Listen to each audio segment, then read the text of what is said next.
दोस्तों, आज भी इजराइल में हो रहे युद्ध का भयानक नज़ारा देख सकते हैं।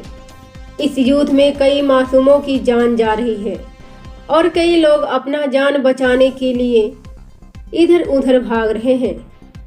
इराक समर्थक संगठन हिजबुल्लाह ने इजराइल पर अब तक का सबसे बड़ा हमला किया है। एपी की रिपोर्ट के मुताबिक आतंकी संगठन ने गुरुवार को यहूदी देश पर 200 से ज़्यादा रॉकेट दागे हैं। इसके अलावा करीब 20 ड्रोन से भी हमला किया गया। इजराइल सेना ने कहा कि कुछ मिसाइलें लेबनान से उनके इलाके में गिरी है। इनमें से कई को रोक दिया गया है। अभी तक किसी नुकसान की कोई खबर नहीं आई। हिजबुल्लाह ने हमला अपने एक टॉप कमांडर की मौत का बदला लेने के लिए किया था। दरअसल इजराइल ने बुधवार को दक्षिण लेबनान के दायरे शहर पर हमला किया था। इसमें हिजबुल्लाह का टॉप कमांडर मोहम्मद निमाह नासिर का मौत हो गया। हिजबुल्लाह ने भी कमांडर की मौत की पुष्टि की। इस हमले के बाद इजराइल के रक्षा मंत्री थोर गैलेट ने कहा था कि आईडीएफ हिजबुल्लाह के खिलाफ कोई भी कार्रवाई करने के लिए हम तैयार हैं। उत्तरी इजराइल में हिजबुल्लाह के हमले के बाद धुआं उठता नजर आया। दोस्तों, इजराइल ने दावा किया है कि उसने हिजबुल्लाह के कई रॉकेट को रोक दिया है। गोलन हाइट्स में ड्रोन हमले के बाद आग लगी। हिजबुल्लाह के तरफ से हमला होते ही गाजा के सीमा के पास नहल आज इलाके में सायरन बजने लगा। टाइम्स ऑफ इजराइल के मुताबिक गोलन हाइट्स में आग लग गई। इसके बाद रेस्क्यू वर्कर्स ने आसपास रह रहे लोगों को घरों से बाहर निकाला। फिलहाल फायर फाइटर्स की टीम आग बुझाने की कोशिश कर रही है। कुछ दिन पहले अमेरिका यात्रा के दौरान गैलेट ने कहा था कि हम लेबनान को पसाड़ युग में भेज सकते हैं। वहीं इलाकों में बढ़ते तनाव के बीच कई देशों ने अपने नागरिकों को लेबनान यात्रा के खिलाफ चेतावनी दी है। हिजबुल्लाह के नेता हसन नसरल्लाह ने इजराइल एयरपोर्ट और साइप्रस पर हमले की धमकी दी है। हिजबुल्लाह के डिप्टी चीफ शेख नाइम कमीशन ने मंगलवार को कहा था कि लेबनान इजराइल बॉर्डर दोनों के बीच दुश्मनी बढ़ती जा रही है। अगर इजरायली सेना लेबनान तक पहुंची तो हम उसकी सीमा के अंदर तबाही मचा देंगे। दोस्तों, लेबनान से जंग के आसार उत्तरी इजराइल से लोगों को निकाला जा रहा है। इजराइल में एक और मोर्चे पर जंग के आसार बनते दिख रहे हैं। उत्तरी इजराइल में हिजबुल्लाह के हमले बढ़ने के बाद कई हिस्सों को खाली करा दिया गया है।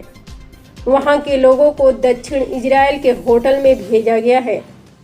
हिजबुल्लाह के बड़े हमले की आशंका के देखते हुए इजरायली लोगों ने अपने घरेलू बंकरों में भोजन, पानी और अन्य चीजें जमा करना शुरू कर दी है। दोस्तों, इजरायली राष्ट्रीय बिजली ग्रिड के अधिकारी सोल गोल्डस्टिक ने कहा कि अगर उत्तर में युद्ध होता है तो हम बिजली का वादा नहीं कर सकते। उनके बयान से इजराइल में जनरेटर की बिक्री बढ़ गई है। गाजा युद्ध के बाद इजराइल में जनरेटर की बिक्री बढ़ गई है। यह पहले के 5% से बढ़कर 25% हो गया है। अधिकांश आयात अमेरिका और ब्रिटेन से हो रहा है। दोस्तों, कौन है हिजबुल्लाह संगठन?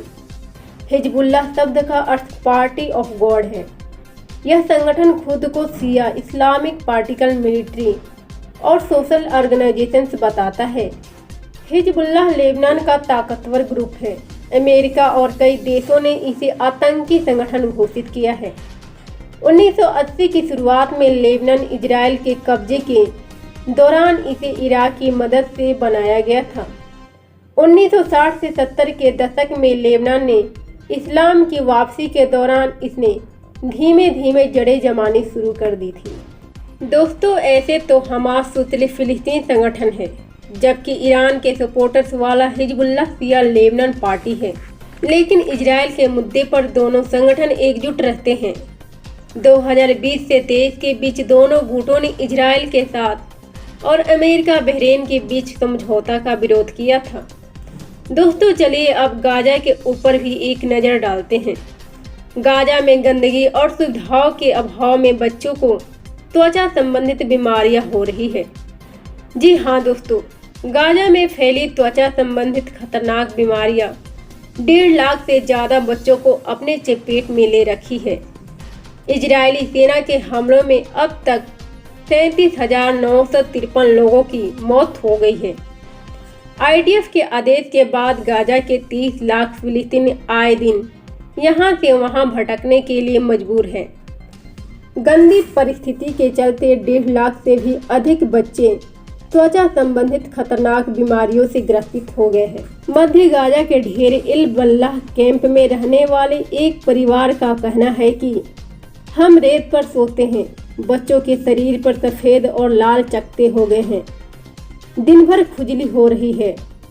दोस्तों, क्या गाजा इन सभी समस्याओं का समाधान कर पाएगा या फिर गाजा में लोग इसी तरह तड़पते रहेंगे?